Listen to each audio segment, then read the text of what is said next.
புதுச்சேரியில் பிரபல ரவுடியாக வலம் வர வேண்டும் என்ற எண்ணத்தில் அரிவாளால் ஒருவரை வெட்ட துரத்துவது போல் இன்ஸ்டாகிராமில் ரீல்ஸ் வீடியோ பதிவிட்ட நகுலன் என்பவரை போலீசார் கைது செய்தனர்.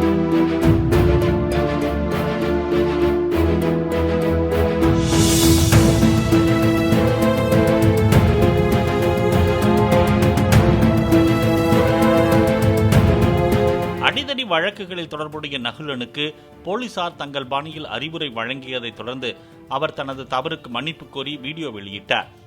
இன்ஸ்டாவில் ரவுடி சம்பவத்தால் ஒரு சிசிடிவி ஃபுட்டேஜ் பகிர்ந்துள்ளது பெருமைக்காக. அதனை கண்டுபிடித்து போலீசார் அழைத்து கண்டித்து அறிவுரை கூறினார்கள். மேலும் என்னை போல் இளைஞர் யாராவது தவறு செய்தால் அவங்களும் போலீசாரால் தண்டிக்கப்படுவீர்கள். பிளே ஸ்டோர் மற்றும் ஆப் ஸ்டோரில் இருந்து பாலிமர் செயலியை QR கோடு மூலம் பதிவிறக்கம் செய்யுங்கள். செய்திகளை உடனுக்குடன் பெறுங்கள்.